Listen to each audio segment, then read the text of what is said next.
Good evening, ladies and gentlemen, from Braemar Arena. It's high school hockey live and on the air, along with Bart Archer. I'm Pete Wagner.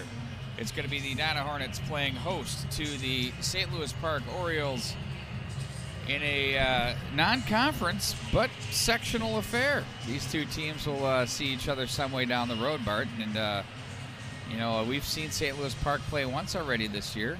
I believe that was against the Minnetonka Skippers. It seemed like that was about a year and a half ago. And Peter, they didn't do too bad against them. They skated with it for a while, but like everybody that plays the Skippers, you can hold on for so long and pretty soon something breaks. But Orioles have, a big task at hand to come into the friendly confines of Braemar Arena and take on the number 3 team in the state. But they have some players that can score as far as Avery Pittman, as far as Jack Wanmacher, as far as McCabe Dvorak. So they got some players that can put the puck in the net. I think secondary scoring tonight is really going to have to step up for them to have any chance for success.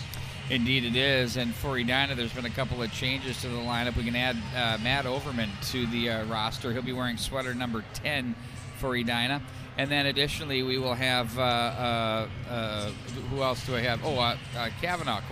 Is it Cole Kavanaugh or Shoemaker that's out? Shoemaker. What does he have, a shoulder? Undisclosed. Or are they terming it an upper body? There you go. I'm not at liberty to say, P. Wagner, not that I'd know anyway. But I love that, the upper body, when it doesn't have anything to do with that. So how about that? The Minnetonka Skippers travel up to the Northland area to take on the Duluth East Greyhounds earlier today and really dispatched them. Now, this is a Hounds team that hasn't been blowing people away with big results and numbers, so it's not like it's, I think anything that you would say, oh, look at this. But, the truth of the matter is this Minnetonka team is absolutely legitimate. I mean, show me a team that's going to beat it. Nobody has. Now they're 13-0. Well, the thing about it is you look at the roster up and down, is they have so many different checks in the right boxes. They have experience, they have youth, they have speed, they have skill, they have physicality, they have solid depth at forwards, they have quality defensemen, and Charlie Glockner obviously proved last year that he can play the nets. Hasn't been challenged too much this year, and I think that's the only thing that really I would be concerned about is he only faces 12 to 15 shots a game and not under duress a great period of time. But Minnetonka, it's a hard team to contain. How about this? A shocker right here on these very web waves of MNHockey.tv. Blaine takes down Edina, the number 2 ranked Edina Hornets by a score of 5-4. Blaine ranked number 20. They're a state tournament caliber team and all, but Edina had a power play with a 4-4 game. Oh. And it was a shorty. Oh, wow. That was the difference with a couple of minutes left. We've got that posted on archive. Wow. Well, that horn is something. Yeah, it gets your attention. Well, Pete, how many times have we said even teams on the power play have to mind their defensive responsibilities? Things can change in such a hurry, but it sounds like the Edina girls are going through the post-holiday swoon like the boys used to do every once in a while. I'm sure they'll be back and get their game back on track, but losing to a good quality program like Blaine isn't too much to be concerned about. Hornets will be wearing their white uniforms with green and gold trim. They'll be moving from right to left across your screen. Meanwhile, St. Louis Park in their familiar black, orange, and white uniforms. As long as I can read the numbers, Pete Wagner. Let's check in now with Pat Myland in your starting lineups downstairs.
Jack Wolf will get the start in goal for Edina.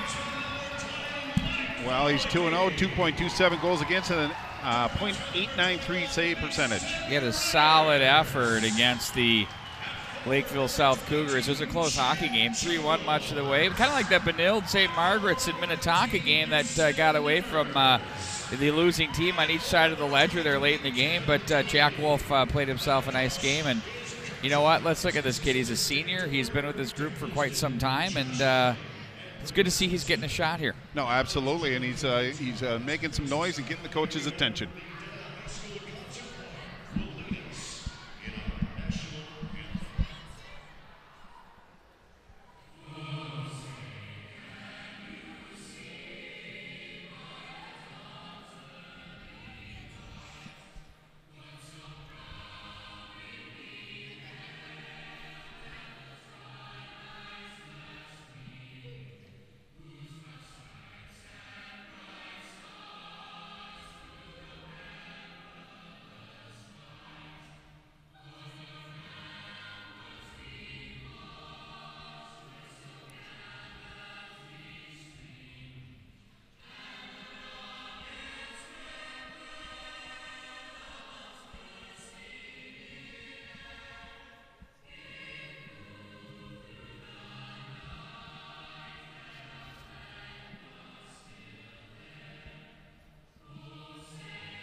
It is showtime here Saturday night at Braemar Arena. No better place to be for a high school hockey game than here in lovely Edina, Minnesota. The Hornets and the Orioles going to do battle here. One lineup change.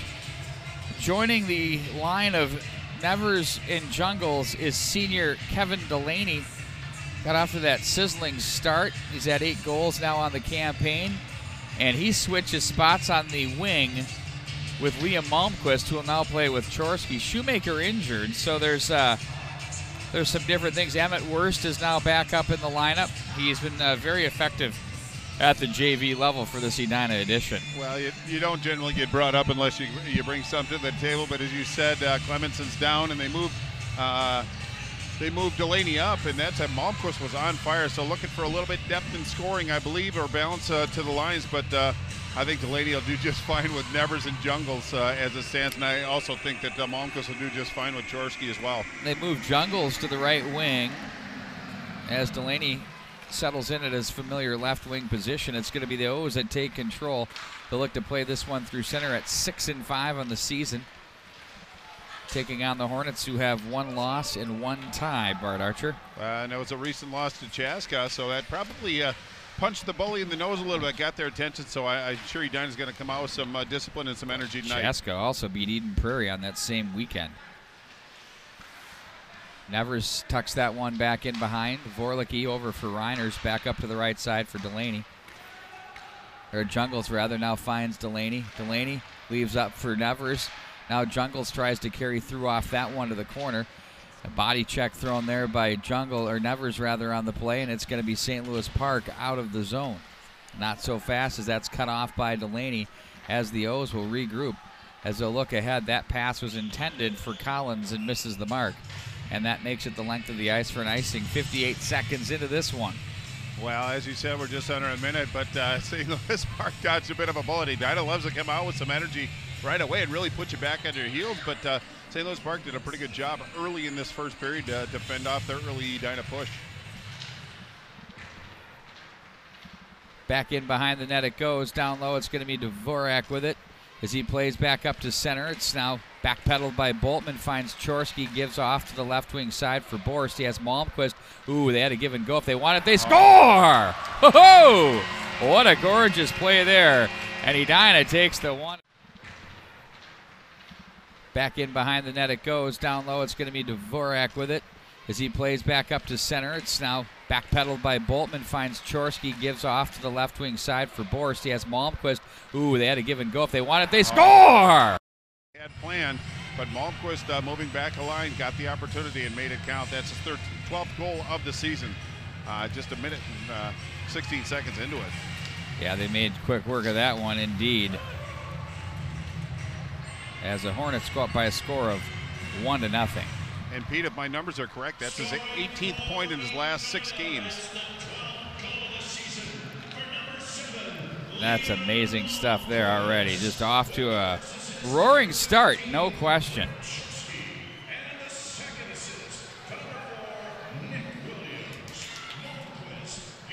How happy are you right now? I can hear Williams gets another apple on that one, but Edina early 1-0 lead. St. Louis Park's got to kind of at least get back into the flow. Sometimes it's hard to do when you get scored on early. Back into the Edina zone it goes. You know me too well, P. Wagner. I saw Pat and I said, ooh, Barty's going to be in a good mood here. Hand with it to the line, sent right back in by the Hornets as it's going to be the Orioles looking to center ice. Chipping that one back in behind. Wolf will play it back up around the left wing for Delaney as he's bothered on the play by Hand. Delaney again ahead for Nevers. Nice job off the boards. He's got Jungles who's going straight ahead. Nevers, Jungles, couldn't pull the trigger, had to play that off the boot. Now it's going to be Vorlicki back into the corner for Jungles, back in behind. Borst looks out front. Oh, that's Nevers rather looked out front to Delaney. Now it's going to be from the line Reiners. Nevers runs into Jungles. Over to the far wall it goes. It's going to be picked up and played out of the neutral zone by Donahue. Jungles again. Outlets left wing for Delaney. Cross the line, looks up toward the middle. That one off the stick of Nevers, who bounces back into this one from the corner. Nevers behind the back up high for Vorlicki. He guides that one to Nevers. Nice pass on the tape. Ooh, behind the back to the slot. They're putting on a show here at Braemar Arena tonight. Well, and that's exactly why they have Jungles on the right side. When Nevers went back, just a little against the grain kind of a pass, and he would have had a great angle on that if that would have connected. But you're right, this line is buzzing. Malmquist in there, but back out of the zone come the Orioles. Nice job to beat that forecheck. Chorsky was there to peel that one away from Barry. And now Barry gets it again, back onto the stick of Chorsky and just offside at the line. Well, I know as Borsa was in the zone, but Chorsky hit ahead of steam and picked up the puck, but the linesman right on that one faceoff just outside the zone. 13:21 left in the first period. Edina up by 1, but St. Louis Park doing a pretty responsible job of at least keeping Edina out of the danger areas. Edina's had a couple flirts with it, but only one successful one. So just shift by shift, St. Louis Park is going to have to win as many as they can. Edina with that quick 1-0 lead out of the chute. Williams, who had an assist on that goal, steps up with the body on Wandmacher. And it's going to be the Orioles to break out to the right wing. Nice touch pass on the move across the line. They skate pretty well, Bart. Remember that from their game earlier against Minnetonka. Collins at the line. That's too far for Wandmacher as it's going to be Malmquist ahead for Borst. That's behind Chorsky and sent right back in by Pittman. Played off to the right by Wolf. Now it's going to be Boltman for Malmquist. A rink wide he goes in front of the bench area for Borst across the line. He has Chorsky to the corner. Borst looks for Chorsky, who kicks this one up the rail, and they get some help now. Good wheels there by Malmquist. Now Boltman, top of the left circle, back up for Malmquist to the slot, makes a move. He gets around Dvorak, and it's going to be played back up into the neutral zone. Oh, no, sorry, I looked up the left side. My bad. Now they have it there. That's we go. Amelise with it, plays that one back in behind.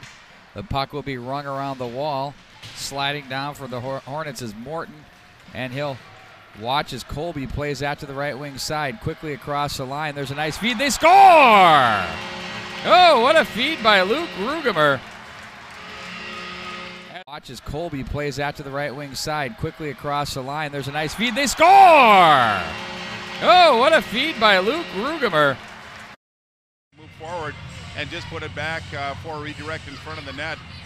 Just a nice sequence by Edina. 12:09 in the first period, up by 2 goals now. They seem to have the mojo. St. Louis Park's got to get some offensive zone time and put some pressure on Jack Wolf, the Edina goaltender. So far, they haven't been able to do that yet. So backpedal with it now. Look back up ice. That's Bishop. Rink wide. Delaney with it across the line. Delaney will be watched on the play there by Olsen. And they'll come back away with it out of the corner. Barry looks back up the middle. Johnson to the left wing, away from Delaney, and it's going to be Doss with it. Left wing, up in the neutral zone. Again, it's going to be Bishop in front of the bench area as Jungles with speed across the line. Oh, he gets around one man. Full dangle fest there. That one goes off the stick to the corner as now it's Nevers racing on the forecheck with Delaney in to help out. Back in behind, it's going to be now the Orioles with it, looking up ice. Cut off there off the stick of Delaney. Now they're going to find the defenseman. That's Reiners with a shot that misses the mark. The big carom goes up and out of play. Well, the official scoring was Colby is third from Rugemer and Johnson at the 4:51 mark. And what does Edina do after they get a goal? They show some good energy and just keep pushing the play into the offensive zone. St. Louis Park has got to find a way to at least chip it out to the neutral, get it in deep, and make Edina skate backwards. So far, they've been unsuccessful.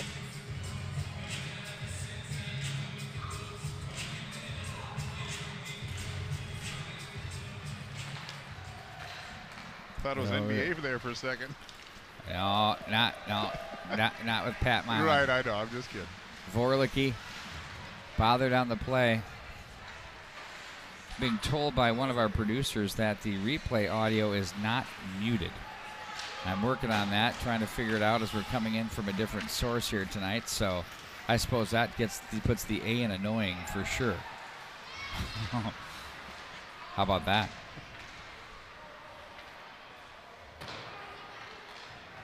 Oh, there it is. Bart, I just did it while we were talking here. You are How a exciting is that? multitasker.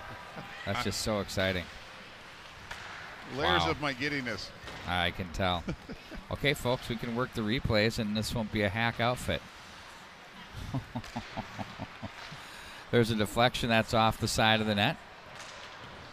Up to the line, that's off the stick of Williams. Wolf will set up off the side for Boltman behind now. Left side for Malmquist. Chorsky's going to skate into this one.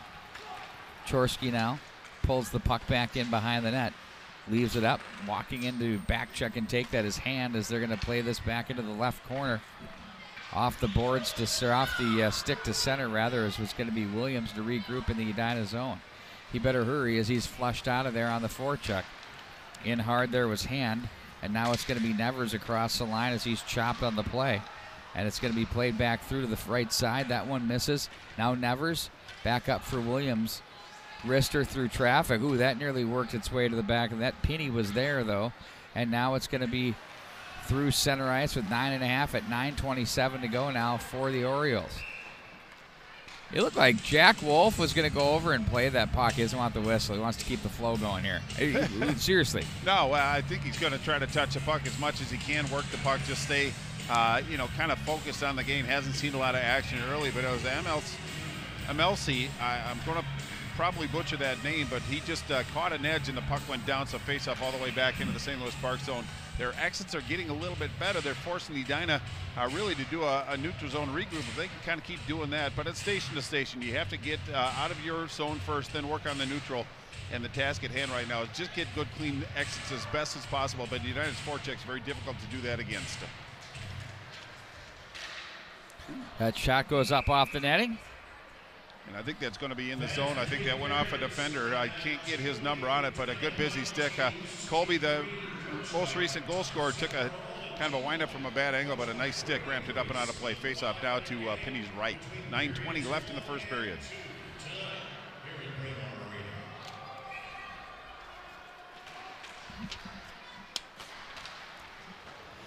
Sounded like a good announcement. I didn't really hear what Pat Milan was saying. I was like, well, what?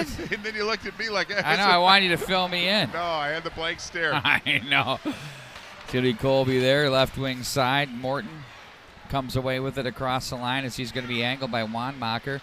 That one goes back through the crease area. Jammed on the play is Bishop. The Orioles try to break out. Bishop gets it back. The wrister from far out might have hit Penny on the way in. I think it did. It was a nice glove save. And Rugemer comes away back into the corner. Up to the line for Bishop. Bishop's wrister misses the mark. The foot race for the puck was won by the Hornets, taken away there by Johnson. Gets away from one man, wrist shot off the end boards. Delaney hard into the wall. Penny loses Chopped the down stick. by Wanmacher. Penny without the twig, and now it's going to be Vorlicki to get it back in. Edina touches back up. Penny, nice job to go back and get it. He's got got the security blanket. Left wing, too far. It's going to be back into the Edina zone with Reiners. Looks up to the left wing for Delaney. Finds Jungles across the line. Ooh, look for Nevers down low. Steered aside by Pinney. I've said it before. Every time I say his name, I feel like I'm saying Steve Penny, the former NHL great with Winnipeg and your Habitant de Montreal. Remember that? He had the helmet, the Cooper. I don't remember those details, but I do remember the name for sure. The Cooper. Mike Palmatier, my favorite, back with the Leafs mask and the leaf on the front of it. I remember that one. The flashy glove. Well, as you can see, the Hornets holding a 2-0 advantage, 7:49 left in the first period. A lot of play down in the Orioles zone, but Edina not getting a number of quality chances against Pinney, but they just feel like something's going to come. Another check there. You're right. They've had the majority of the play. Wolf has been very quiet down in his zone for Edina. Malmquist wanted to make a move, didn't fool Barry. He tried to play it ahead. That's off the skates of Hand. Here we go. And now they're going to have a look from the left wing side, steered aside by Wolf, back into the corner, Dvorak. Now it's Chorsky. Ahead he goes. Chorsky off the board, sends that one back into the corner. Amelise plays that one around the right wing boards for the Orioles, but the Hornets cut it off of the line. Borst tries to center the feed, and they're going to try it again up the left wing side. Here come the O's. That one misses the mark. Williams will gather it in and say, okay, we have some ice. I'm going to take it. Nice little feed across the line for Colby.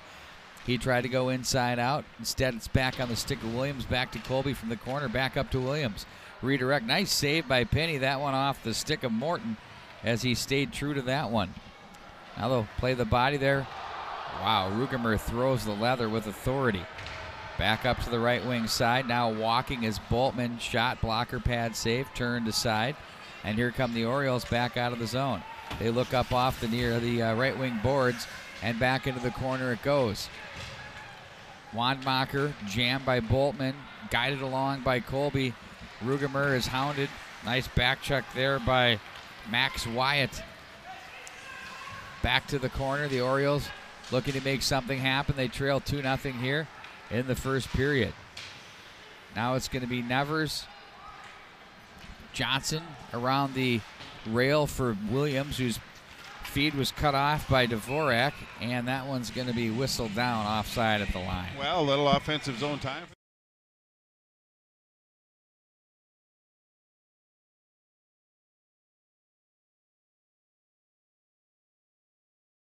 But getting in deep and making the Edina players defend, that's a good first step. Something to build on. Bishop gains center with 5:50 to go in period number one. Sends that one back in and around. Shallow angle. Oh, nice save by Penny. Take a look at that one on replay. He had to be quick to get to that one.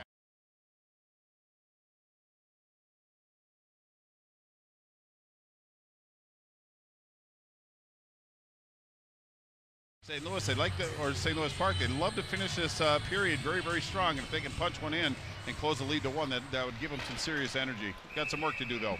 Another shot in on goal. Penny the save.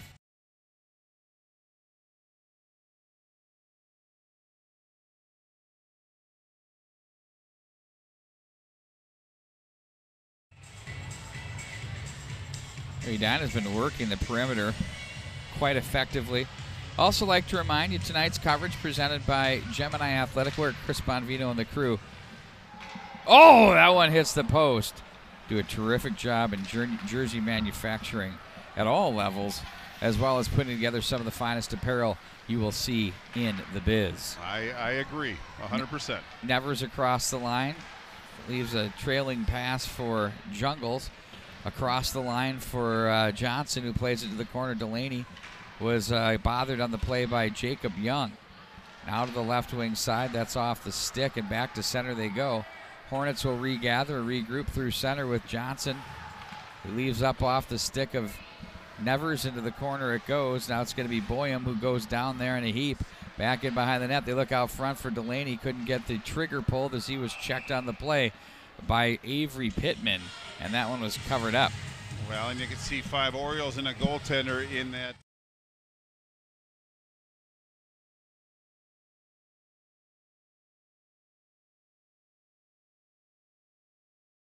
The Orioles goaltender Penny kept that puck out of the scoring area, so face-off to his right. We're under 5 minutes to go now. Edina pushing, but St. Louis Park doing a pretty good job of defending the front of the net and in between the hash marks so far. Edina's kind of taking some bad angle shots or trying to force it into the particular areas, but St. Louis Park's holding on quite well. Well, Edina's not quite having the way they did, at least off the rush from earlier in the game, as the Orioles as well. Tripping penalty coming up. That one's going to be on Edina. Yeah, it's going to be Borst. And we'll take a look at this one on replay for you. Yeah, I got to stick down to the.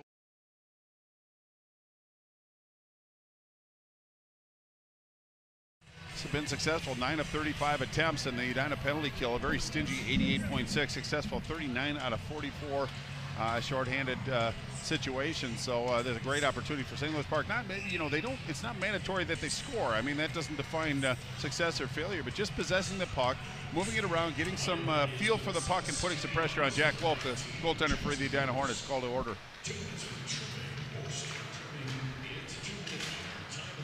Back in behind the net it goes. Dvorak.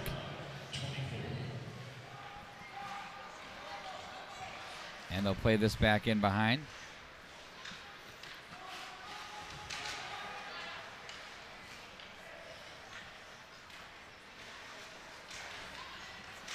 Boltman was there. He was checked on the play. Dvorak. And now it's Johnson off the boards, and he sends that one back into St. Louis Park territory.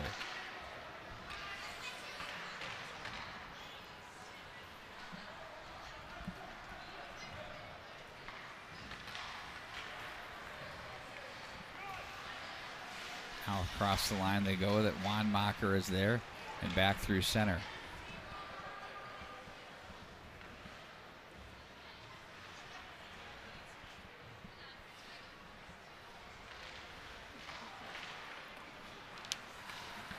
Nice little forecheck by Edina, turned over at the line. Malmquist, now he's brought down. And hustling off to the bench is going to be Wolf. Edina with possession gets the extra attacker. It's going to be 4-on-4 for 43 seconds. Well, and it was incidental, but it was Malmquist that was still in the zone. Play turned in a hurry. Edina being shorthanded. Won a race to the puck. And he really got put into a kind of a stressful situation. I believe that's going to be Sam Berry, the sophomore defenseman, a big bopper on the St. Louis Park team, going to spend 2 minutes in the box. That's going to balance things out a little bit. And I think with Edina's team speed, that gives them a distinct advantage in this situation. But 43 seconds left in the penalty to Borst. A lot of room out there right now, and barring another penalty, there's a great opportunity for Edina to really put some pressure on the Oriole goaltender, Penny. So it'll be 4-on-4. Wrist shot in on Penny. Swinging shot there by Colby. Couldn't get the stick on it. Now it's going to be through center. They go D to D. Boltman back over for Vorlicke. He'll sauce a pass to the right wing side. Up the line, the rail they go for Kavanaugh. Plays this one over for Morton. That one's off his, or Colby rather, off his stick to center. And it'll be Boltman again with it. Sends a long pass that was read neatly there by the Orioles. They sent it back into the Hornet zone, and they're offside, so freebie out of the zone for Edina after they touch. Colby pulls it, looks to the forehand. There's a nice save by Penny. And at the line, nice job with the glove to mitt that one down by Boltman as Borst heads to the bench. Nevers back on. Now a minute 9 to go in power play time. Vorlicke up high to the left wing side for Nevers. Back for Vorlicke. Wrister traffic. Nice save by Penny. Slid across and got the stick down. Now Nevers again loads it up. That one was blocked. How's she going there? Nice job on that by Amelise to get down and cover that one up. Out of the right wing side. It's Jungles. Dances to the left. One-timer. Nevers high off the glass. All the way to center it goes. It's going to be Vorlicke to regroup. He looks up ice. On the left wing across the line for Nevers. Nevers with Boltman going to the net. Nevers, right wing side. Nope, nothing there. Jungles now surveys back up to Nevers, top of the umbrella.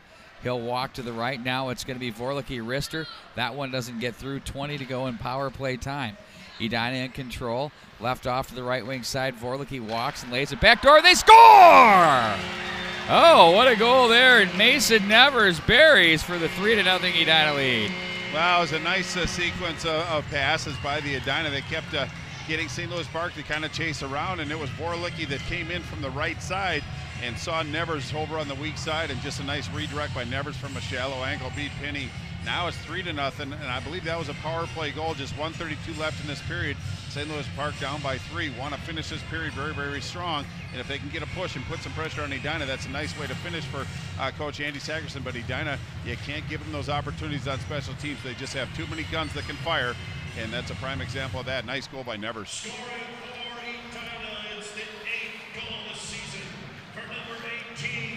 Left wing side for Chorski.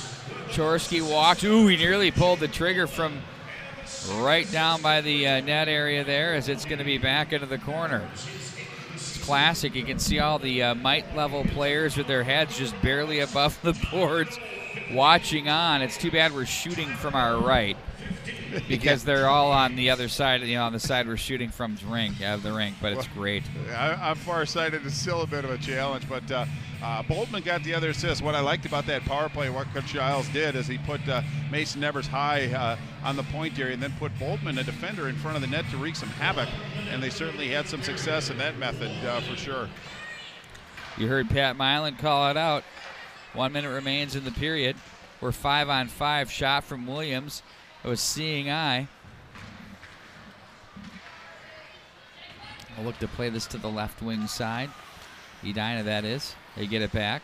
Now Colby with it, sending it right back in, and to retreat is Boyum, as he's there to make the play out of the zone. Ooh, nice job to get away from the hipper there from Williams. Was St. Louis Park's number 21, Lucas Hand. Will be sent right back in by St. Louis Park. They trail by 3 at 3-0 here with 17 seconds to go in the period. Delaney comes away with it up high. He got hit on the play and tucked it back into the corner. 10 seconds to go in the period. Amelise is there as he's bothered on the play. Sends that one off the end boards. Dangerously came close to the goal mouth area, and they backpedal with Dvorak, and that does it for the period. It was a good one for Edina, Bart Archer. Well, indeed it was. Tallied a power play goal, but it was Malmquist, Colby, and Nevers, the goal scorers for the Edina Hornets. Not a lot of action for Jack Wolf down there, but when called upon, he made the saves. But St. Louis Park, now we have the longer line change. They have some things going on they need to iron out. Pretty good positioning in their own zone, but they need to get off the ice early, but they need to get some offensive zone time against Edina. I look forward to that happening this very next period. Should be a pretty good period. Indeed it will. The mites will be coming on, so we'll lock it down for a second there and take a look from a couple of our other partners here as Edina leads by a score of 3-0 after 1.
This is absolutely the greatest thing I've ever seen. Our camera operator's on break, I think, right now. I mean, it's a free broadcast, so we take what we can with this. But anyway, fact of the matter is that this is the best stuff I've seen. It's what they call common hockey in my world. The best is like, because they don't want to go through the traffic, they just go all the way to the end ports. Right. Just. Or trying to get out of the bench. It was like an avalanche of bodies. It's good stuff.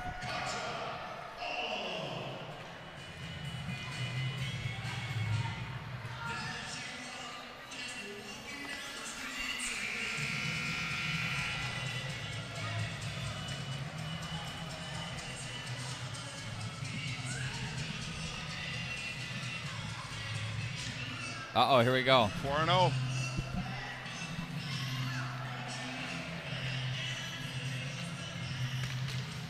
Look at these guys on the bench. They're just stoked right now, Bart Archer. Can you blame them? No, not at all. It's great. Ooh, they nearly buried it there, the coach. Well, he wanted to give the rifle. He wanted to get the white team a chance. Right. Yeah, the ice looks to be a little tilted.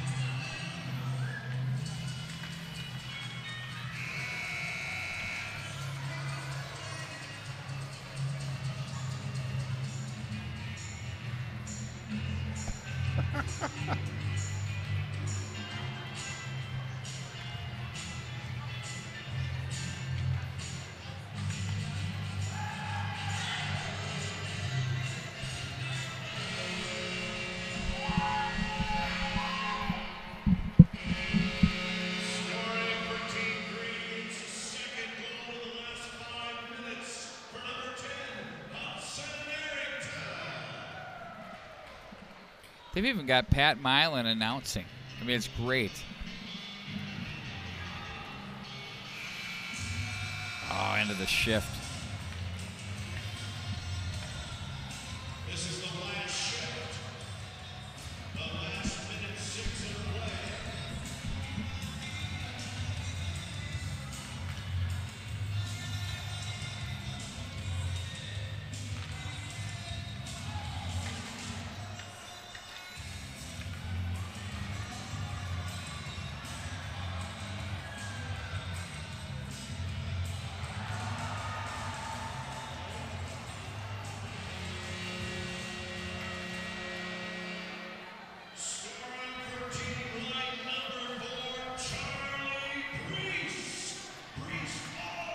Look, oh, they're all out now. It's just absolutely chaos. Oh, he's going to take it wide there. The traffic is everywhere.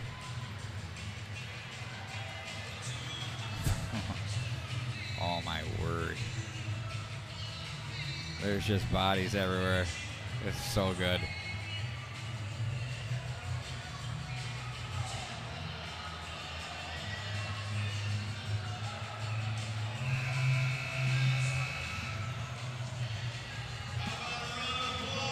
That's so great.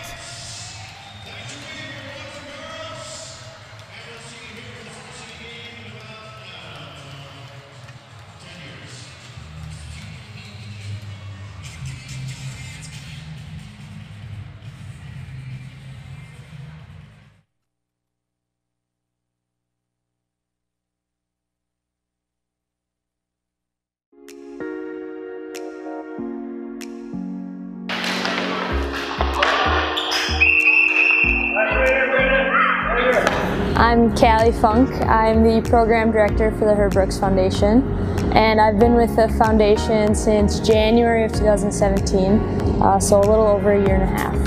I think that Herb Brooks would be very proud of the program. He always talked about building it from the ground up, and I think that's exactly what we're doing here. We're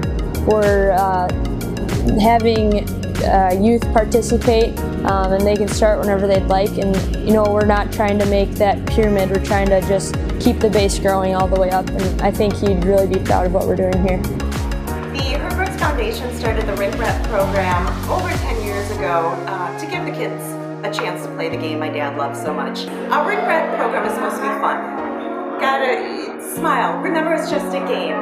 Get out and exercise. Play all year round. Play on the ice, play in your driveway, play at school. We just hope that you love the game. So we really try to emphasize the importance of Herb Brooks and the 1980 Miracle team within our program. Herb Brooks stood for a lot of different valuable life lessons, and so we really want to instill the importance of positivity, teamwork, and really coming together as a team in order to meet one common goal. The Herb Brooks Foundation started the Rink Rat program over 10 years ago. We started it to really keep my dad's legacy alive with children. His philosophy always was to give the game back to the kids and learn to love the game the way he grew up playing, and that was with his buddies out on Lake Phelan, playing street hockey, just those pickup games. And we wanted to have that atmosphere built in for these young children instead of structured association hockey. We wanted to get the kids back playing. At the end of the Rink Rat session, we hope kids take away from the program, number one, friends. I hope they made friends and had fun. And we hope they have a true love for the game, the way that we love the game. We have had several kids go on to play association hockey from our inner city Rink Rat programs. We've educated parents on how to enroll their kids in association hockey. Some of them didn't even know there was such a thing. So we currently are mostly involved in Minneapolis, and that's all areas of Minneapolis. We have a couple schools in North Minneapolis, South Minneapolis, Northeast, and in St. Paul. Last winter we were working out of Phelan, Harding, and the new Tria rink in St. Paul. So we really try to cover a broad area so that we can include as many kids as possible. So the best way I think to reach out and get involved would be to visit our website, herbrooksfoundation.com. You can find Hockey continues right here on mnhockey.tv, along with Chad Schumacher. He's the owner of Tradition Wealth Management. I'm Pete Wagner, Between Periods. And Chad, I always enjoy these chats because you've got one heck of a juggernaut working here at Tradition Wealth Management. How are you doing? I'm doing great. Let's talk a little bit about who is Tradition Wealth Management, what you guys do, and give me a little bit of a history lesson on how all this started for you. Great, thanks, Pete. Yeah, we've been around since 2003. One of my best friends who was in the business, Jake Annebeck, they own Tradition Companies. We played against each other. We were in high school. They were looking to branch out and get another avenue company going, and we got together, and Tradition Wealth Management's been here since 2003. It's amazing. You guys locked horns in high school, and you still are, aren't you? With the little Lakeville South, Lakeville North action. Correct, yeah. There is only one part of Lakeville, right? South? Yeah. Sorry. I just say who's winning the battle. I guess I don't need to go there. Yeah, so as far as your office is concerned, is there future growth? I mean, how many employees do you have, and where are you guys located? Yeah, right now we have offices here in Edina, Woodbury, downtown St. Paul. And we recently opened up North Oaks, and Wayzata will be opening up in February. So we have 20 people now. We're probably going to go to 25 to maybe 30 over the next 5 years. Look at you going to Wayzata Street, as I like to call it. Yeah. Wow, very impressive. The cash center of the West Metro. What makes Tradition Wealth Management unique, Chad? Well, I'd say certainly our people. I mean, I got the best staff. Everybody says that, but everybody's been here, for almost 20 years. It's, being specialized in there. We really specialize that each different person has their own plan, and everybody goes through a plan. So we try to separate it. We've kind of created a private family office for people that don't need a private family office and take care of all public securities. Most of our clients have been here, 10 plus years, if not, since we've been in the business. So we feel very fortunate. And now we recently opened up our sports management division for some of the athletes that we're working for. And so, we really want to make sure we can help all those people stay on the right path as well. So as far as the type of personnel that you have here, you touched on that a little bit earlier there. What makes them unique? What do you look for in the people that you bring in here? Well, obviously they're going to have to have a passion. We don't want it just to be just a job. People pay us a lot of money to make sure that their money's in good hands, that the service is impeccable, that we do nothing but have a positive attention to their accounts. We realize we're going to have ups and downs all the time, but as long as we stay consistent, we're going to tend to keep people for a long time at our firm. Yeah, I think you guys have a unique way of reaching out. One of the things Scott Boyning said from the bank side of things, it's really big time word of mouth. And if you take care of your people, that's what happens. I'm sure that's part of what your strategy too as well is. But what else have you guys done? Can you talk on your network a little bit and how you've built that out? Yeah, well, over the years, obviously it's a small community. Whether it's hockey or a lot of people know everybody in there. You can have a reputation for 25 years and lose it in one day. So you always got to be in top of your game. We practice what we preach.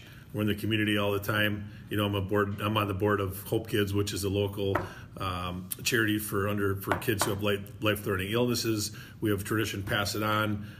We're always out there trying to help give back. And by giving back, so many people have benefited from that. And, I know it's from those exercises that not only myself, but others are now aware of your great company. Yeah, no, it's been very fortunate. We're blessed to have good people not only here at Tradition Wealth Management, but all the other brands that are out there. So, a lot of the networking is just done intercompanies with our clients, and they know that they're going to get top-notch attention. And so, naturally, it's a good fit for them to be introduced to us. And it's been a very blessed place to work. So you have a lot of growth that's going on. You're obviously opening another office out in Wayzata. How much have you seen your world here grow as far as maybe the past year or so? As obviously things are humming along pretty well. How have you guys been impacted that way? Yeah, we're having a record year as far as the people that we're working with. There's a lot of volatility in the market. There's a lot of people selling companies. There's a lot of money in motion. So we have various things that we run into all the time. There's always enough to stay busy. And we're trying to get to $1 billion here in the next couple of years.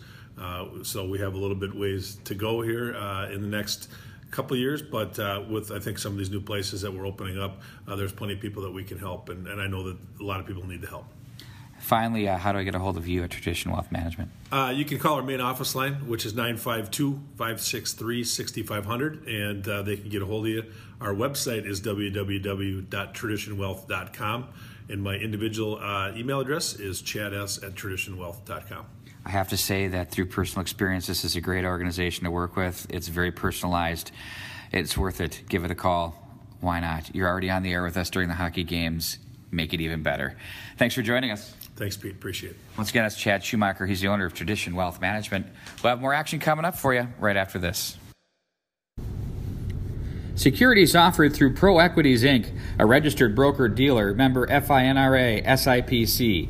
Investment advisory services offered through Tradition Wealth Management, LLC, a registered investment advisor. Tradition Wealth Management, LLC is independent of Pro Equities, Inc.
And we welcome you back to Braemar Arena. Bart Archer, 3 goals for the Hornets. Yeah, it all started at the 116 mark. It was Malmquist scoring his 12th from Chorsky and Williams.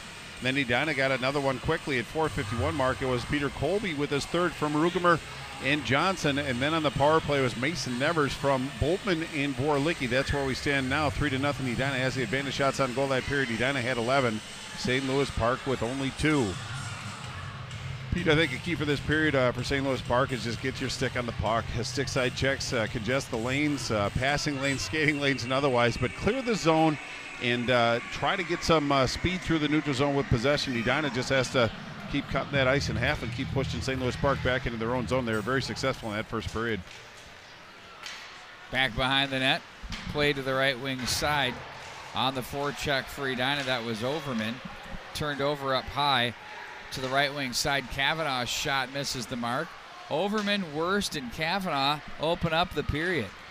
With some enthusiasm as well. Well, you know, if you watch Emmett Worst play at the youth levels, this kid could score. He had the ability to put the puck in the net. He's big, he's strong, he can skate. I think he's pretty much proven his wares at the JV level. And when I've seen him up here at the varsity level, he's put in some nice shifts. Well, sometimes you just need the opportunity, and you never know when that's going to come, so you have to make the most of it when it presents itself. To the right wing side, it's Vorlicki across the line. Trailer. Oh, Colby. Good save. Beautiful job, squared up there by Pinney. Now it's going to be rung around the wall to the near side. Doss is jammed by Colby. Doss got one of the straps, looks like it got jarred loose on his bucket. Body check thrown. Ooh, it sounds like a thunderstorm here at Braemar Arena. It really does. Back through center ice. It's going to be Williams to gather this one in. Townsend is there. Williams again now. Rugemer off Colby's stick. Played ahead now by Young and sent right back in wide of Willie Wolf. Making his 2nd consecutive start of the contest. Well, pretty good energy by the Edina line. Came down through their body around, probably softened up the defense a little bit, certainly put their head on a swivel. But again, you're going to see probably a couple icings by this Oriole team throughout the course of this period. They're just going to have to relieve some pressure. Edina looks like their focus hasn't changed since the first period. Well, they certainly haven't taken the foot off the gas as of yet. Shot in on goal. Pinney the save. He's going to hang on. Boy, that was another nice save by Pinney. It was Mason Evers that was kind of doing a bit of a screen in the area, but Drew Boyum, the sophomore defenseman, did a nice job of tying up Nevers. Otherwise, it might have been a redirect. Nice battle in there by Nevers. Off the arm of Pinney, who's been busy. Oh, look out. Wow, they were sent packing right back at you, though. Look out, Jungles. Jungles. Quick reaction on that one, but yeah, you gotta. It's like they got rid of it like it was a grenade. Well, watch for flying pucks. But face-off once again in the St. Louis Park zone to Pinney's left. We're early, 15-10 left in this second period. Edina holding on to a 3-goal advantage.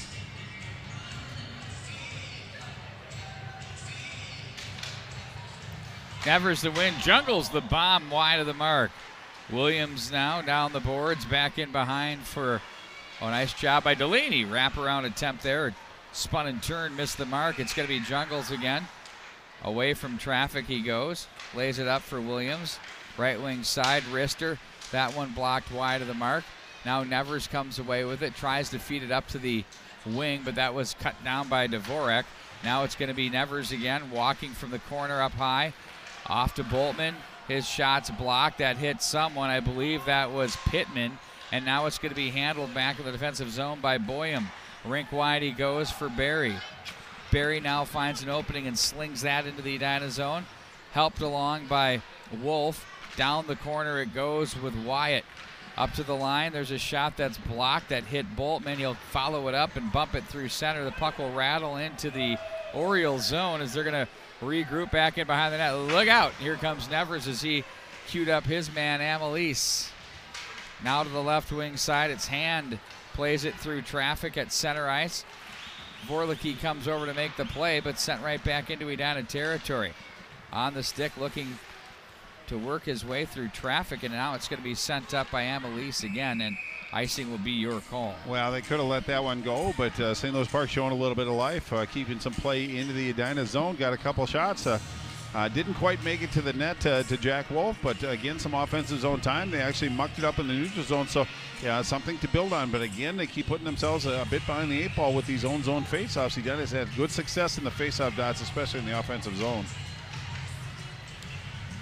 Oh, that was a good save. Shot. Let's take another peek at that one on replay. Yeah, that was Malmquist off the draw. Jaworski got it to Malmquist. He walked out to the top of the right circle and let one fly in. Nice condensed glove save by Pinney on that one. He had to pull it toward his body, it looked like, from my perspective. He reeled it in, Bart Archer. Yes, indeed. He's got to give him a little confidence. Kind of like you when you're out fly fishing. Yeah, so successfully, I might add. Now walking down low. Ooh, that's a shot by Reiners that whistles wide of the mark. Vorlicke's shot deflected off the stick of Malmquist. Jaworski. That's off a skate there. Up in his way was Pittman. And Vorlicke back in and around. Borst is there, spins away from trouble.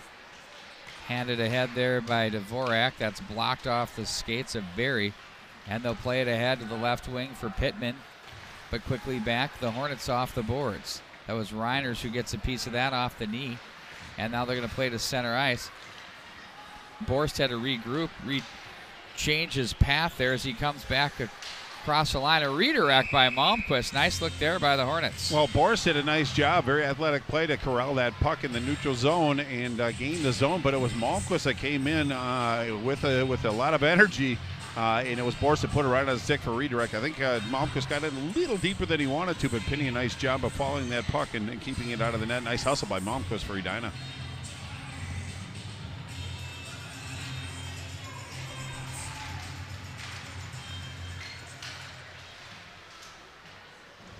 Colby. Now it's going to be the Orioles. Ooh, nice little pickpocket there at the line. Push through. Score! My word. That one went through Pinney and landed right. It stopped and dropped and just tucked itself right off the post. Right there, it got through, and then he quickly recovered. And it was Gunnar Johnson that loaded that one up and put the hammer on that one. But very fortunate for the Orioles to keep that puck out of the net, but big shot by Johnson from the point.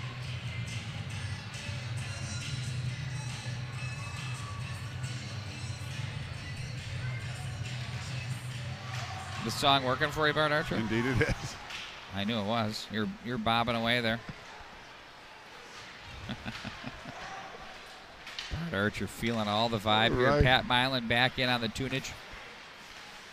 Bishop backdoor. Colby wanted the shallow short angle there. Stopped neatly there by Pinney. Nice side to side by Pinney on that one. Bishop's been really good up on that blue line, moving the puck around. Now he gets it the big clapper. Oh, and a glove save and a beauty. Boy, and Bishop's got a pretty big stick zone. He let that thing fly, and it was about a foot off the ice, short side, but it was Pinney that was down low, just received that in his glove hand. Really a nice save, but a big shot by Bishop from the point. Edina loves to work their defensemen into the offensive mix, and it really spreads the Orioles out and creates some space, but nice job by the Oriole goaltender to track that one. 12-10 left in the second period. Edina still up by 3.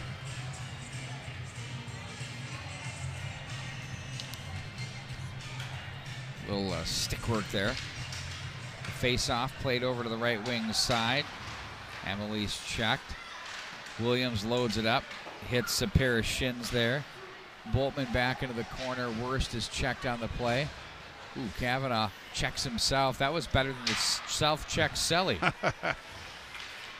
Kavanaugh checked at the line. Physical play there by Doss.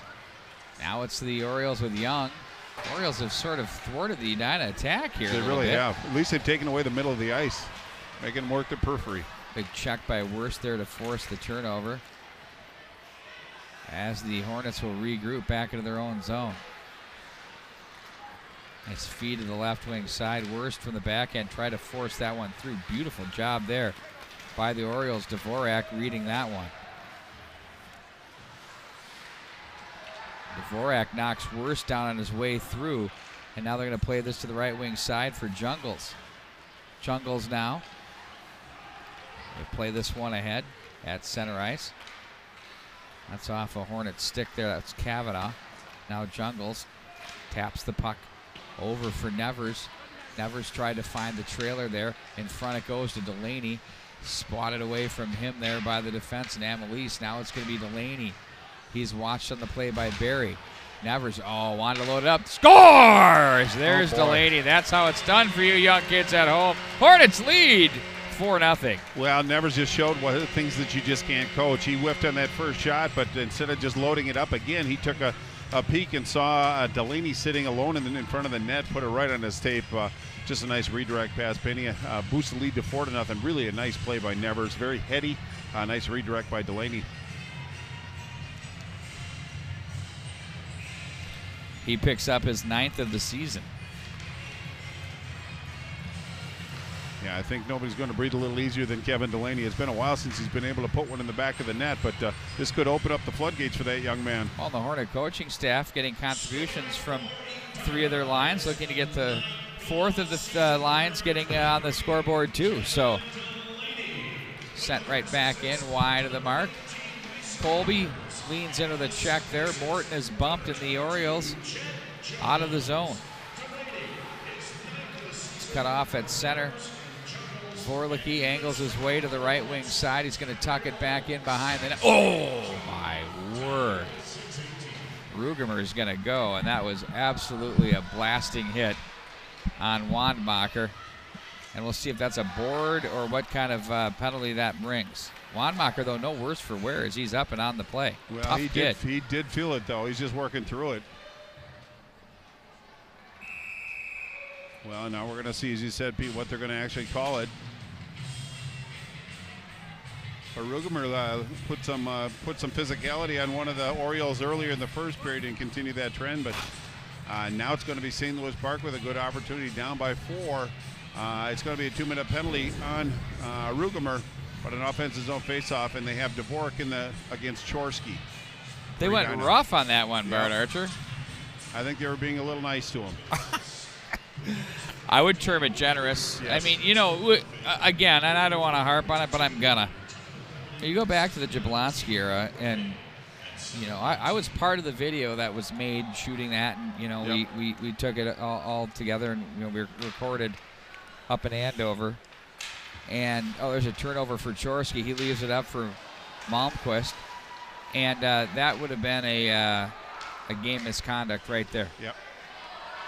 But they've, it's you kind of forget about it when it's a few years removed. Well, and there was no malicious intent on that one, but it was a pretty effective check. But if you hit a guy face first into the wall with his back to the wall, there were kids getting tossed from games left and right back in that era. It took one guy who's still not walking for that to happen, but I just caution you can't forget about it. No, in fact, ask Brodzinski and the Blaine Bengals. I mean, not to pick that scab, but yeah, absolutely. It changed the course.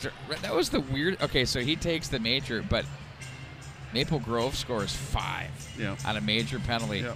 But then, like a minute later, after that 5-minute power play expires, there was a major and a toss, right? Yeah. And but the damage. Maple Grove scored a shorty. Yeah. And Blaine couldn't score. They ended up being a 15-1 game. Well, Bishop's going to take a penalty for Edina, so now it's going to be a 5-on-3. If it was Andy Sagerson, which I assume it was, took a timeout. Really good time to take a timeout right now. But 57 seconds left on the penalty to Rugemer, and now it's going to be Drew Bishop in the box for slashing. So a great opportunity for this Oriole team to kind of chip away at this. Not beyond the realm of possibility. They just have some work to do, but just a couple really good sequences, a couple good shots on Jack Wolf, and see if they can beat him. But really probably the best opportunity they're going to get in this game. Got to take advantage of it. Good to see Matt Harrington is listening on from Eau Claire, Wisconsin, taking care of some family business. Hello, Matt. We miss you, Matt. Let's check in on another game that's streaming here at the mnhockey.tv that features, it was a good one. It was 0-0. Benilde St. Margaret's and Hill Murray will keep you up to speed here. We're between periods, and guess what the score is now? 0-0, I'm sure. Yeah, 0-0. Wow, that Benilde team is a far more responsible defensive team than we've seen in recent years. They're committed to the defense, but they got some kids that can skate. I thought they held in pretty well against Minnetonka during our last Well, it was a 3-1 game. If you take the 2 power play goals at that stage, it's a 1-1 game. It did. It's a 1-1 game, and fact of the matter is a couple of late goals. From a cosmetics perspective, it looks like kind of a blowout at 5-1, but it really wasn't. Nope. That was a fun game. Ooh, that hits Wolf. Nice save there. Good positional save by the Edina goaltender, as that was a great bid there for the Orioles, and they'll regroup back into their own zone.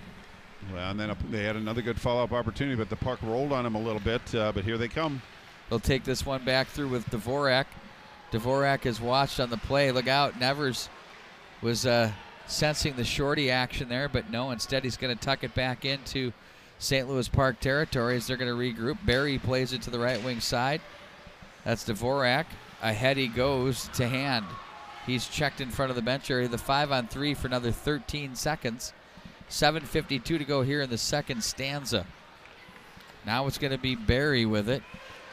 Barry gets some help from the left side from Collins. 3 seconds. You can hear the stick on the ice from Pinney. Letting his club know he's got one on the ice as Rugemer steps back on for the Hornets. Up high, Dvorak off to the right side. They bring it back up to Dvorak. Wrister, that's blocked in front. Hornets now with Vorlicki. Shovels it ahead. Here comes Nevers. He has a possible 2-on-1.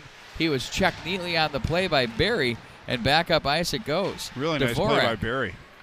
A hustle play by him. He turned that 2-on-1 into a 1-on-1. Off the glass it goes. It's going to be picked up by Colby with speed across the line. Loads it up high off the glass, and the carom up to the line. Jungles can't keep. He's going to send it back in as Colby touches up. The Orioles will regroup with it now. On the stick of Young, plays it to the right wing side. It's going to be handled and played in by Meyer. Behind the net, Wolf was there. Boltman jammed on the play, and they'll take this one up to the left point. Now over to the right side. There's a shot by Young that misses the mark. And now it's going to be Amelise from the left wing side. Down to 3 to go in the second power play for the Orioles. Now we're back to 5-on-5 as Bishop works his way back into the play with Williams on it. Williams goes from left to right, finds Jungles across the line. He has Colby with him. Jungles stick handles his way in on Pinney, who makes the save. Well, once Bishop got out of the box, he wanted to join the rush on the left wing side, but it was Rugemer that actually came out. But it was a nice job by the goaltender for the Orioles to hold firm on that one and keep that puck out of the net. Face-off now to his left, but he done a nice job of killing off a 5-on-3 and then a 5-on-4. Orioles didn't get a lot of looks, but he done a commitment to defense on special teams was pretty impressive on that last penalty kill. Oh, nice save. Oh, in front it goes. That's turned aside. The outlet pass ahead, they went with that one. That was Pittman for Collins, and back in behind the net. It's going to be handled by the Hornets as they break it back up the ice. It's Rugemer with it. His shot's turned aside by Pinney as he steers to the near boards. Big collision there. Colby, Rugemer plays the body, and now it's going to be handled and shoveled ahead back into the neutral zone. Johnson swings that one around the line, and it's going to be gathered in by Doss. Behind the net, long pass on the feed there. That was Barry, left wing side. Williams now plays it behind the net. Here comes Chorsky through center. Ooh, he was snuffed out quickly there. Nice play in the neutral zone by Meyer. Now Malmquist races across the line, and Speed plays it to the right side for Boltman. Stick save, big rebound. Pinney just wanted to get rid of it and ended up on an Edina stick, and Williams, who just went straight Pez dispenser back at you. There's the blocker pad off the wall and played back around.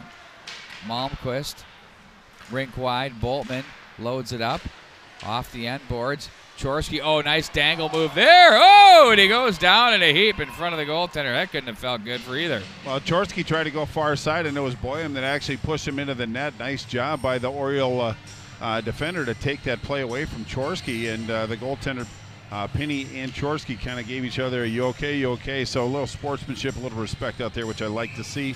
But everybody gets up, but kind of a trying moment for this Oriole team, and especially goaltender William Pinney, the junior. A lot of activities, a lot of good saves by the Oriole goaltender. Face-off win by the O's. Doss comes away with it. Outlets to the left wing side. Kavanaugh comes up with the butt end of the stick near the ear hole. Got away with that one. Overman now back in behind the net as he's bothered on the play and stood up. And now it's back out of the zone by the Orioles. Stepping up was Reiners. Now it's going to be Vorlicki with it. Vorlicki race. Boy, can he concede. Vorlicki across the line. Look at this kid go. In on goal. The NHL scouts know that well, as that one's played through. The Wisconsin Badger future is on display right here. Ooh, big check there by Kavanaugh. Throwing the leather here tonight.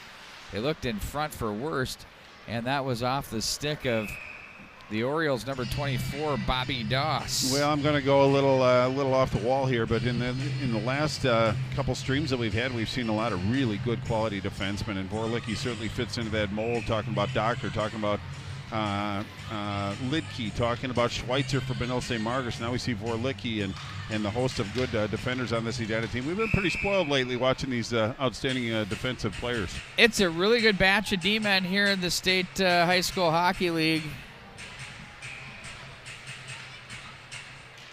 And they're good two-way defensemen, too. They're not just stay-at-homers. Oh, Jungles off the crossbar.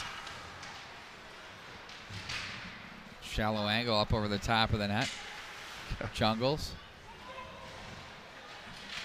4-0 the score. Edina with 3 in the third. Oh, nice. Delaney just sort of shrugged his guy off. And, ooh, that one is handled now by. Look at these. I didn't want to call that. That was just so pretty. It's like boom, boom. That good. Back up through the center ice area. Hand with it. Stopped in the neutral zone by the Hornets as they're going to send it right back into St. Louis Park territory. Behind his own net, Amelise off the boards in front of the bench area, controlled by Johnson. Now over for Bishop. Plays it ahead. Nice move, nice feed there. Colby has Morton to the corner. Amelise plays to the left wing side as that's off the stick of Barry, who's jammed by Colby to the line but not out. And now they're going to work it back up ice with Pittman. Pittman now finds a man to the slot area. Rugemer's there to play the body as the puck is banged off the boards there. And the Hornets back up through center. Ooh, getting away from a would-be checker was Colby. You know, Colby plays with such pace, Bart Archer. Indeed he does. Plus he's got a little sandpaper bottom, too. A little grit. Yep. At center ice, look out. Colby is in offside. Yeah, only by a lot. And that was Williams that tried to hold up but couldn't. Forward momentum kept him going forward. So offside. Edina face-off going to be outside the Orioles zone. Just 2:38 left in the second period. St. Louis Park's really played a pretty decent period. I mean, they're down 4 goals. They've only given up 1 this period, but they've really done a good job. And Penny, when called upon, has really stepped up and made some terrific saves for this Oriole team.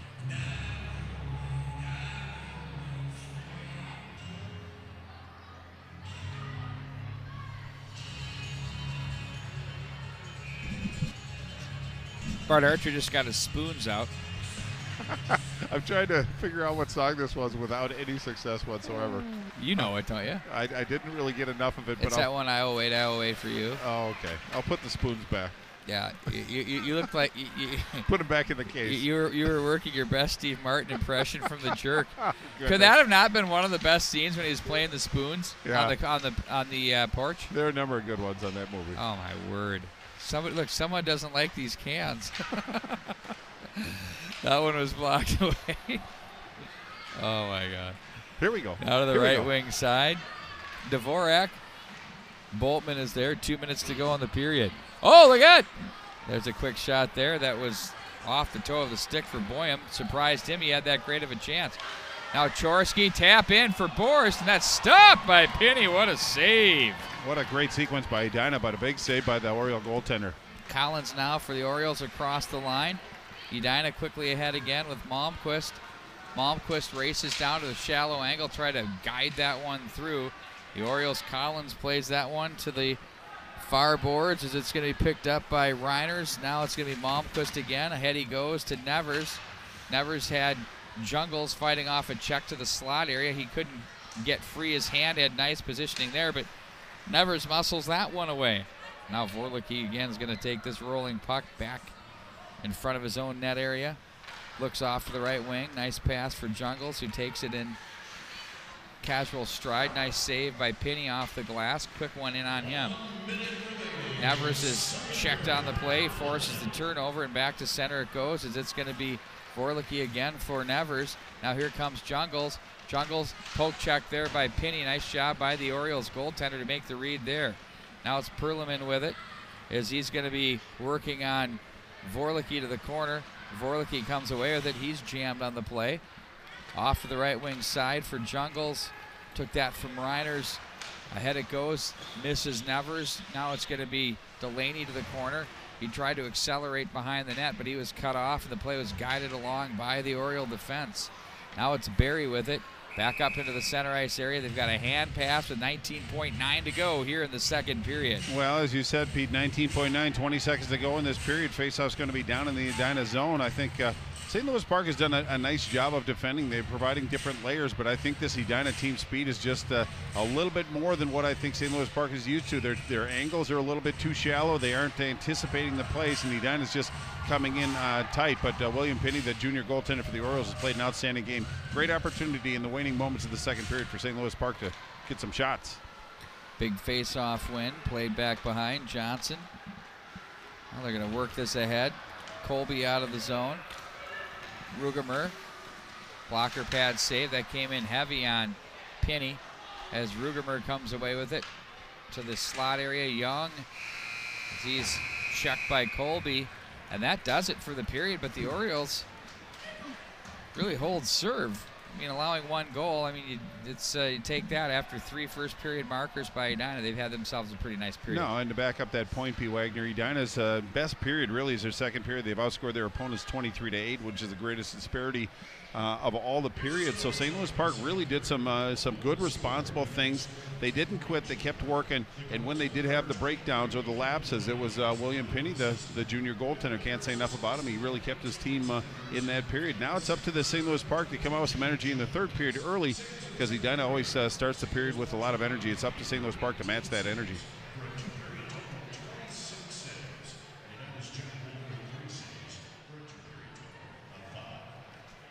Felt like you didn't have time to work out? Do you have a hard time believing you could really get in shape, lose weight, or stick with exercise? As a busy person, does it all just sound too complicated? We've worked with thousands of people who've had those same concerns. People who have a real desire to take care of their bodies, but have trouble moving from intentions to real results. Based on 20 years of development and cutting-edge science, we have created a breakthrough and totally data-driven exercise program that can fit into anyone's schedule. It's all about quality over quantity. In just 20 minutes twice a week with one of our certified coaches, you can finally enjoy strength and experience success. Most traditional workouts fail to deliver the results people desire because they aren't designed with individuals in mind. Our Smart 20 workout measures your unique makeup, and our trainers are there to make sure you get a workout that's designed perfectly for you. Never before has there been a combination of strength and conditioning put together in such a safe and efficient manner that's totally accessible to everyone regardless of their current fitness level. Thousands of people have seen the results and shared their stories, but don't just take our word for it. Don't take the word of our thousands of success stories. Come in and try it for yourself. We believe so passionately in how we can help you that we are offering you the chance to get a free trial of our Smart 20 training sessions with one of our knowledgeable coaches. There is absolutely no commitment on your end. Plus, we'll answer all of your questions about how to meet your health, weight loss, and fitness objectives. What have you got to lose? Come in for your free personal Smart 20 sessions. Register for your free sessions by signing up at exercisecoach.com. Really, I've been in the mortgage banking business really ever since I got out of college, and it became really apparent to me early that, to me, I really want to work with my family and friends and just people that were close to me. So really, when we started Tradition back in '98, the whole business model was, really doing business with your friends and family and members of the community. So supporting youth athletics is just kind of a natural outflow of that. And certainly for me, I've been fortunate that I've been able to grow up playing sports, my entire, youth, high school, and college career. So to me, it's just fun to be able to continue to be involved. For me, it's just, again, feeling like you're a big part of the community. It's kind of moving forward a little bit. I've benefited from, being given the opportunity to play sports and do all the things I wanted to do when I was younger. So to be able to be in a position to contribute that is great. And Edina has been my home for the last 20 years. So especially with youth activities and tournaments that are going on in Edina, really is it's pretty special for me to be able to help out. From a community standpoint, I think certainly supporting the high school holiday tournament. It's great. There's a lot of history there. Growing up in Minnesota and playing high school sports, it was always really a special treat when we got to cross the river and come up and play Edina. Look forward to trying to beat them. Oftentimes we were unsuccessful. Every once in a while we snuck out a victory, but just to be in the Braemar Arena and be part of that experience and see the tradition, signs up in there and be part of that, it's pretty cool. So certainly for me, sponsoring the high school holiday tournament is great. But beyond that, also being the lead sponsor of the Edina Youth Hockey Association is a really big deal, with it being, really known as the largest and most successful, youth hockey association in the nation. To be a big supporter of that is really it's a special deal. So now what's, you got a squad working out back here? Yeah, this is the elite U15A green Edina squad. One of the best youth girls hockey teams in the nation. Perennial powerhouse. And you're the coach, you're part of it? Years. Yeah, I've been fortunate enough to be involved with the U15 level for the last 6 years. I've had a chance to coach my 3 daughters, one of which has moved on to college at Middlebury College out in Vermont, and then I have twin sophomore girls that are playing for the high school team this year. So it's been a special experience, but it's a great age, great coaches, despite them shooting pucks at me. It's a great level. You really get a chance to see some great players, and really the U15 team has become a feeder system for not only Edina varsity, but several of the private schools around. So just really a fun chance to get to coach some great kids.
Welcome back to Braemar Arena. Well, you've already been here, so we welcome ourselves back after an elongated break.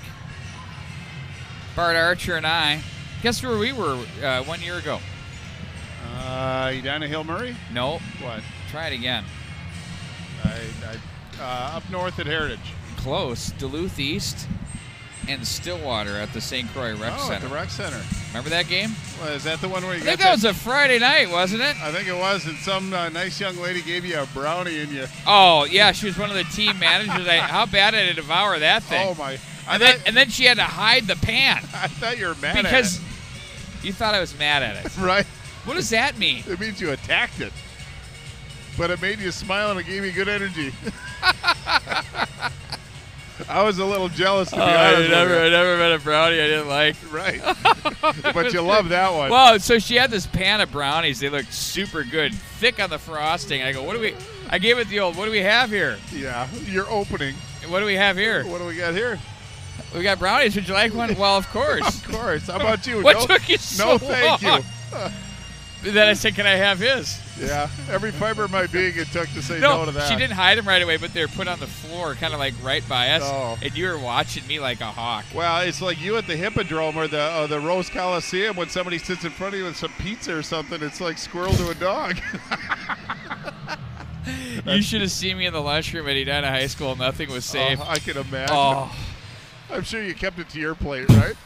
No, you had to put have your arm on defensive mode in front of your tray. Like you with E.L. Fudge cookies. I do the old, you want that? And I'd have it in my hand before you could say no, yes. And it was game over. It was mine. That's funny. I had it down to an art. That's what happens when you're the youngest in the family. You got to fight. That's right. You're a scrapper. You have to. Scrapping for scraps. I mean, no one's going to take care of you but you. Ooh. Chance in front. Pete, just one thing I think St. Louis Park has to do is they have to match Edina's energy. So far, so good. But just get to the red line. Do a little dump and chase. Just force Edina to come all the way, but get after him with some better angles. But just to go through a quick summary, shots on goal, 19 for the period, brings Edina's total to 30, and just 3 for the St. Louis Park Orioles brings their two-period total to 5. Goal scorers, Malmquist, Colby, Nevers, and Delaney for Edina, and that's where we stand 4-0. That one goes up over the glass. It's going to be a tripping penalty. Off the glass. Looks like it's going to be Edina, too. And I believe it's going to be Morton that's going to go on. No. Few penalties called. Actually, it's Borst that's going to go. Tripping penalty. Yeah, in fact, and that's one thing that kind of drives coaches a little bit nuts is just especially the stick penalties and such. But it's going to be 2 minutes in the box for Morton, but a great opportunity for St. Louis Park to kind of chip away at this 4-0 lead for Edina.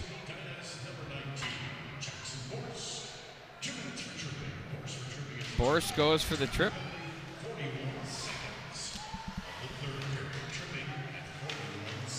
Dvorak, now the big reach of Bishop, hauls it in. Well, sends it down as it's going to be Pinney to make the save. They got some pretty big stick zones out there with Chorsky and Bishop out there, so they have to kind of stay outside those stick zones, get some shots on goal. They do have some big sticks out there. Boy, believe you me.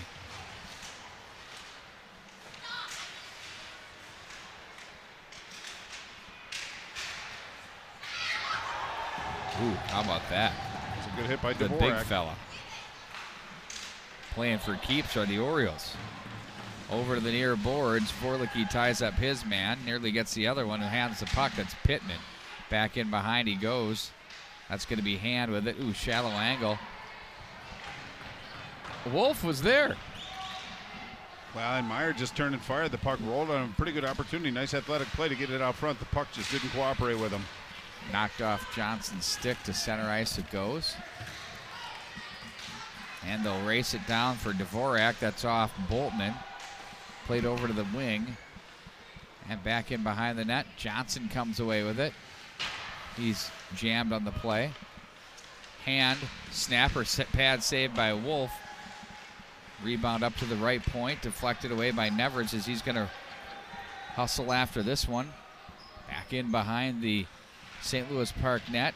Cut off on the play by Barry. Nice play. Indeed it was. Barry plays this one ahead. That one misses the mark and icing the call.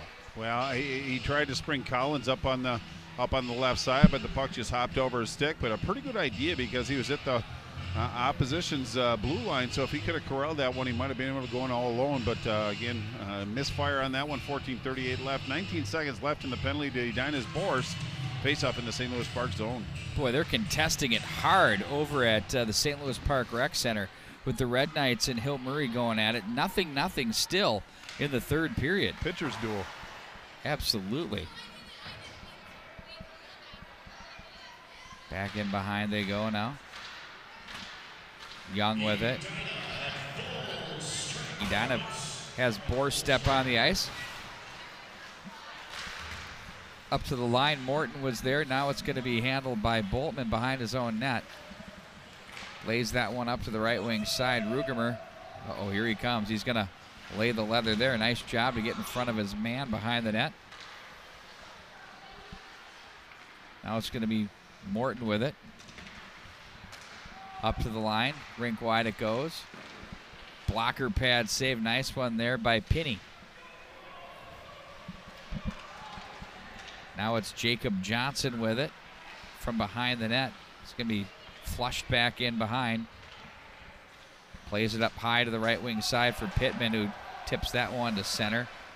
Pittman got lit up there, Bart Archer. He's slow to get up. And a quick shot in on goal by Overman. That's hung on to. Well, Overman just from the left circle took that shot, but it was Pinney once again flashing the leather. He's shown really how athletic he can be, but both the blocker and the glove, he's been very impressive tonight. Were you ever a Ramones guy? Yeah, I didn't mind them. Phenomenal. Love the they drumming. They weren't my first go-to, but I appreciate them when they were on. Kind of like the BC Boys for me. I appreciate what they bring, you know? Yeah, that gets me in a whole different round there. Well, it kind of did. I knew I was going to throw a curve at you a little bit on that one. Yeah, you got me going there. But I do like big Ramones guy here. Yep. In the neutral zone across the line, Overman loads it up. Shot save, Pinney. This line's been good. I'd like to see more of them here tonight. No, I don't disagree. In fact, it'd be a great opportunity for him to get as much ice time as coach can afford to put him out. Just get him the experience, because once it gets closer to sections, the more you rely on your depth and the more experience so you can get to your depth players, the better off you're going to be long term. I think the Edina Codes have a pretty good handle on it, though. Oh, you think? Yeah. Now it's going to be Williams to regroup at center ice. Off to the bench goes Overman. His stick is either broken or on the ice. Kavanaugh was there. That hits Worst on its way through. He'll head to the bench. And it'll be gathered in by Edina to the left wing side. Williams is there across the line. Williams, nearly found Chorsky. Boy, he gets from point A to point B so quick. Who does, Williams or Brett Chorsky? Okay. Oh, both, but Chorsky, it's so effortless. Williams reminds me of Miller, the defenseman for Minnetonka. He does. Nice call. Number 21 for those of you keeping track at home. Bourse plays that one through. They kind of have the same body positioning when they skate. Yeah, absolutely. They move it the same way. And they both have some wheels too. Doesn't hurt. With all these games we've been doing, how in the loop do you feel right now? Do you feel pretty solid with your knowledge base? Yeah, and with the preparation I do, I'm pretty well versed. I'm surprised I don't get called on more for your podcasts. I'm just kidding, but wow. I don't blame you. I'll put it that way. Wow. I'm just kidding. I don't know where to go. What? I mean, I'm just befuddled. It doesn't happen often. No, it doesn't. Bourse with it. Boy, you measured that one. You walked up to the tee. You said you're going to hit it about 325 yards, and it just went. Yeah, I hit the sweet spot of that one. Went 340 right down the left center. Just brutal. 11:35 to go to digress back into the task at hand. Third period, Edina up 4-0.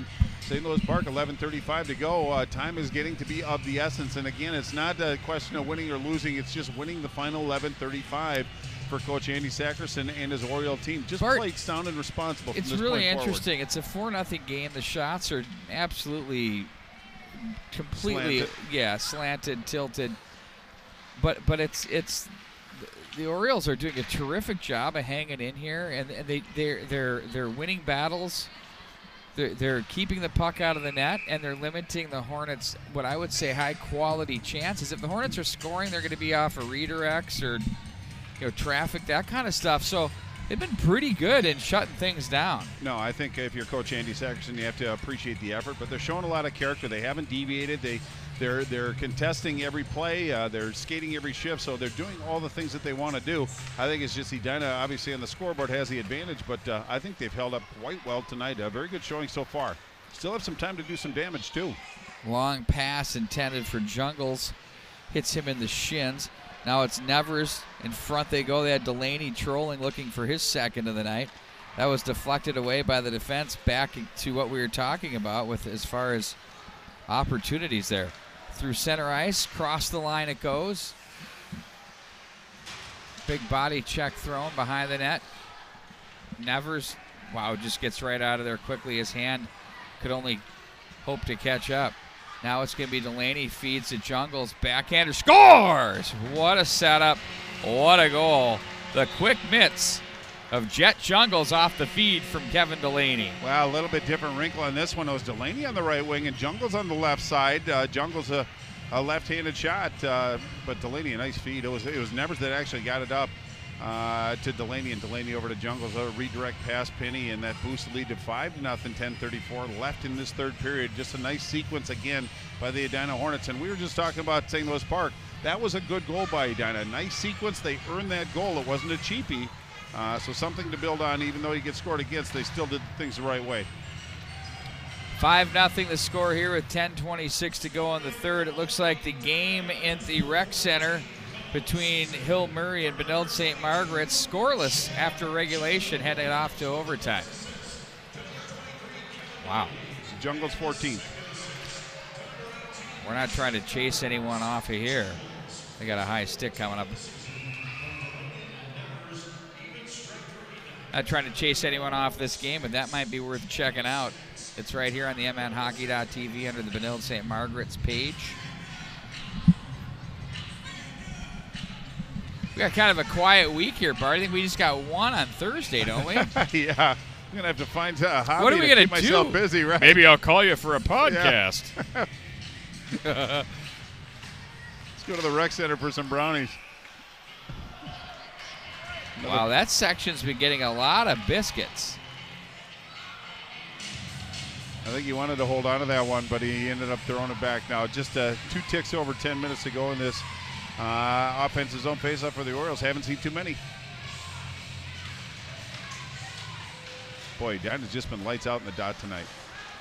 Vorlicki checked on the play. They have been. Colby for Rugemer. Across the line, puts that one through. That's off the stick of Morton. Now Vorlicki lets his partner, Reiners, have a look. That one just misses the mark. Maybe Penny got a piece of that. Couldn't tell from here. We're about 200 feet away. No, maybe 225 I was going to say feet a little away. more than that. Stick saved by Wolf. Played over to the right side. Tough for a goaltender here. You know, you're auditioning for more playing time, let's be honest, and you have some pucks that come in that you got to deal with. And he's doing a nice job of it. He really has. Overman, nearly had Worst down low. Kavanaugh looked behind for Worst. Now it's going to be Overman with it. Up high for Bishop. Loads it up. His shot hits traffic on the way in. Over to the far boards it goes for Doss. Plays it to the far boards as it's going to be now the Orioles breaking through center. Nice job to get through the stick of Morton and Johnson. Bishop ahead to the right wing side. Kavanaugh jammed to the boards. Didn't like that from Doss. Icing the call. Now, in fact, I thought Edina might get flagged for a penalty just in a play that preceded that one, but no calls. 8:42. Face off in the Edina zone to Wolf's right. But you're right about the goaltender. You just have to take advantage of the opportunities that they present themselves. He just hasn't had a lot of action, but again, there are certain things that they can still see out of their goaltender, even though as far as focus, positioning, just fundamentals. So there's still some things that he can show his coaches out there and earn more playing time. Nice move by Chorsky. Off the side of the net it goes. Ooh, Penny's kind of slow to get up right now. Boy, they need him. One of the captains of this edition. Penny. Yeah. I've enjoyed his games. The 2 games we've done, Very athletic, very can-do type of goaltender is what I would call him. Well, he's made some challenging saves, and it's not just been glove saves. It's been all over the place. Edina's tried to beat him low, tried to beat him high, and redirects. He seems to have answered the bell more often than not, but he has been challenged tonight. But I think he's had a pretty good showing so far, even giving up 5 goals.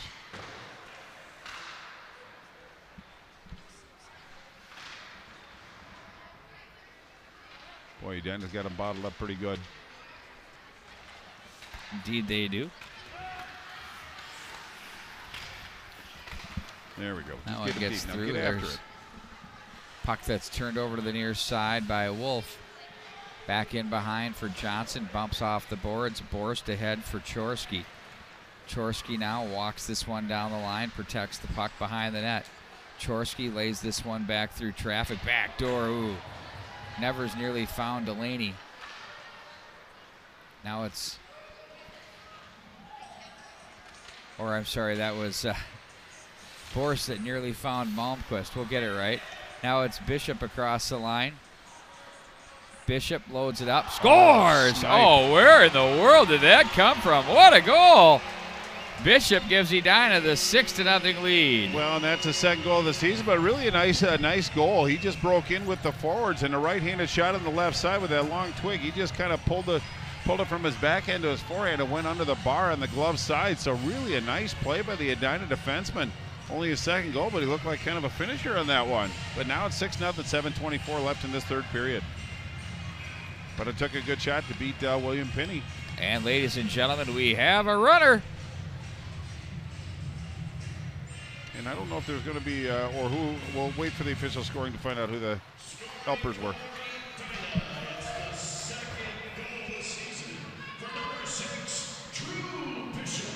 Drew Bishop.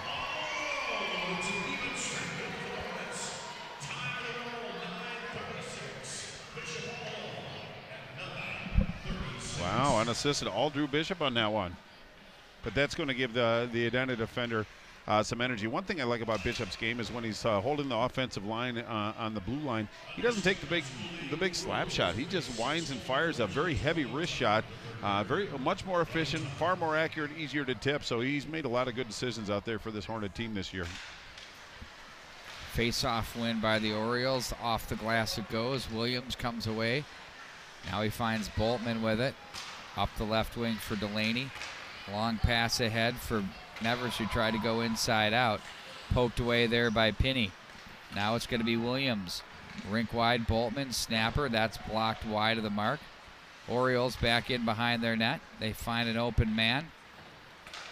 They're looking ahead for Wyatt, but it's sent right back in behind to the corner. Delaney, Jungles takes over. Back down for Delaney. Back behind for Nevers. Jungles, nearly found Delaney off the back door. They move the puck so quick down low, Bart, around the goal mouth area, this trio. There's a shot that gets through. I don't think they got a deflection on that. And they send that one in on goal, as it's going to be Wolf to play off to the right side. Long pass, left wing side for Delaney. Gains the line with Nevers. Sends that one in on goal. Creates some separation with Doss, and they play this one back behind the net. Nevers, Jungles. Wide. Pinney looks so Showtime there, even though he didn't get the glove on that one. That was like old school NHL. Pad save again by Pinney. Kicks that one off to the right side with the right pad. The athleticism in him is as good as it gets. Well, I like where he put that rebound, too, in an area of somewhat safety, I guess. And he's a junior. I see a guy that has a ton of potential to do some more damage in this position. I agree. Moving along. To the right wing side it goes for Worst. Tried to find Colby. That's Rugemer, rather. Now it's Vorlicki. Right wing side. Pad save. They score! 7-0 Edina. Wow, and that's going to be Colby's second goal of the contest, fourth of the game, and that's going to come from Vorlicki. Vorlicki really kind of spearheaded that play, kept it in the zone, put a couple dangles on, got into the open area, put a pretty good shot on, but it was Colby who was in the right spot at the right time, just beat Pinney, boosts his lead to 7, 4:31 and counting. So Edina boosting the lead to a touchdown.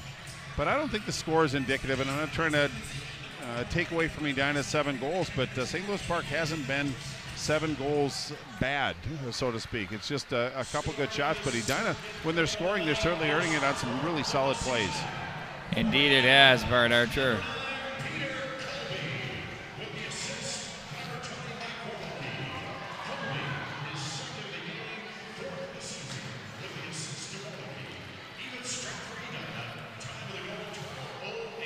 They just kind of got off the rails there for St. Louis Park here in the third period. And, you know, that can be typical to what happens in these types of games. Well, I think Pat Milan's happy to be back as well. Wow, I mean, he's totally going today. with a different... The energy level he's bringing us right now is I can keep unbelievable. the headsets on and still hear him. It's pretty impressive. He's very good at what he does.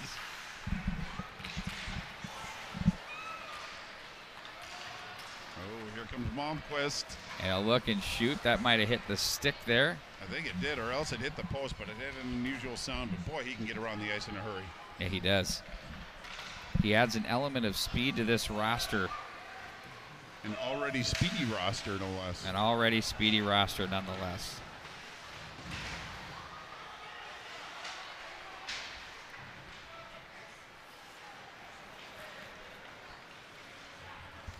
Back in through center. Handled in across the line. Chorsky scores. He does. Yeah, it was Malmquist that drew the defender out, put it on a backhand, and Chorsky drew the goaltender Penny to one side, put it in the far side. Really another nice sequence by the Edina Hornets, gaining the zone. And for Chorsky, I believe that's going to be goal number 7. Boy, he's been a scorer of late in the last 5 games. A couple goals. Now he adds another one on there. His goal totals just keep going, but it was a nice play by Malmquist. Very cerebral play by the Edina forward. That's goal number 8 for Edina, correct? Yes, sir. Keep looking for Pat Milan to change it up there. I don't want to go make a mistake, you know, so.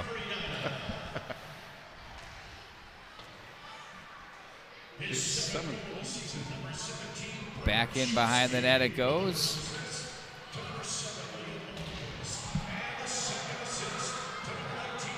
And to the right wing side it goes. Williams was there, and that one was whistled down with a penalty coming up to Edina behind the play. Well, Boris gets an assist on that as well, but you're right, it's going to be a penalty. And it looks like it's going to be Overman that's going to go for the Edina Hornets. So clock is ticking. Nobody's racing to the dots right now, but it's about 120 and counting. Orioles on the power play want to get that 0 off the scoreboard. They just want to get a straight number up there, and they have 1 minute and 15 seconds to do it. Overman for roughing.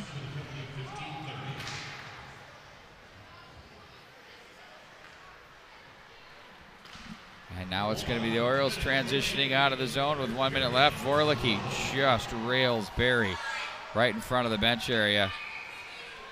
And they've got, I believe, a puck played with a high stick. Yeah, but it was a nice job by Vorlicki. It looked like it stung him a little bit too, but he kind of rode him into the dasher. Really nice angle, using the blue line as a natural line of defense. But I think both of them kind of felt that one, but the faceoff's going to come all the way down in the Park zone.